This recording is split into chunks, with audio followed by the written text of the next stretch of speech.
গতকালকে রাতে আমরা সকালে খবর পেয়েছি যে জমিয়তের জেলা কাসেমি থানা সেক্রেটারি মোস্তফা কাসেমি, আমরা ঠিক যে জায়গাটায় দাঁড়িয়ে আছি এটা হচ্ছে ওনার বসত বাড়ি, পুরাতন একটা বাড়ি। সমস্যা থাকতে পারে, সমাধানও আছে।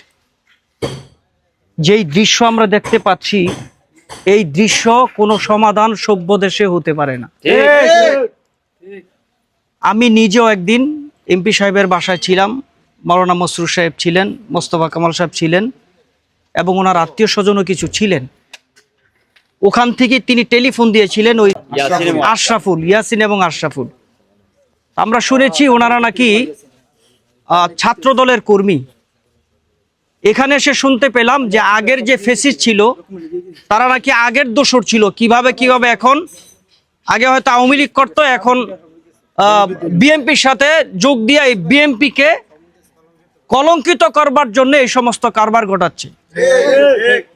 পরিষ্কারভাবে বলতে চাই যে ২৫০০-এর যিনি এমপি, ওনাদের সাথে আমাদের খুব ভালো সম্পর্ক। মানুষের কাছে বলতে পারি না।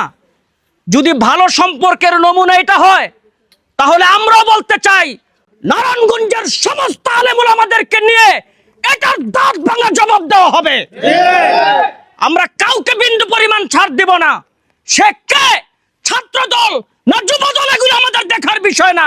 দেশে আইন আছে, দেশে বিচার আছে।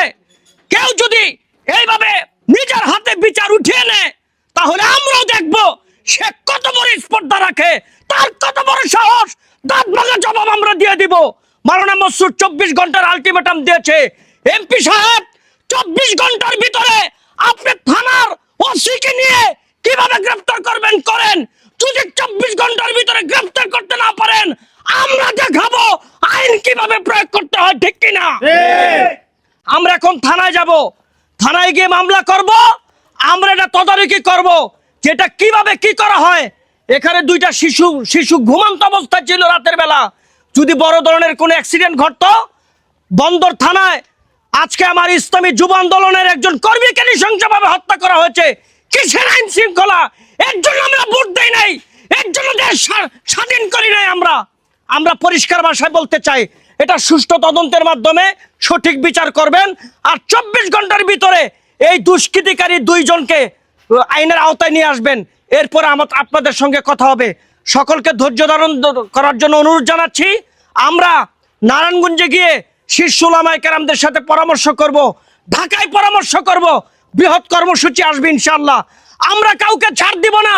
একজন আলেমের বাড়ি ঘরে এভাবে ভাঙা হয়, এটা কল্পনাও করা যায় না, এটা বরদাস্ত করা যায় না, এটা মেনে নেওয়া যায় না। আমি আইন শৃঙ্খলা রক্ষাকারী বাহিনী এবং মাননীয় এমপি সাহেবকে বলবো, আপনি নিজ হস্তে এটাকে আপনি সমাধান করেন, আর না হয় আমরা ভিন্ন পদক্ষেপ নিতে বাধ্য হব। সকলকে ধন্যবাদ।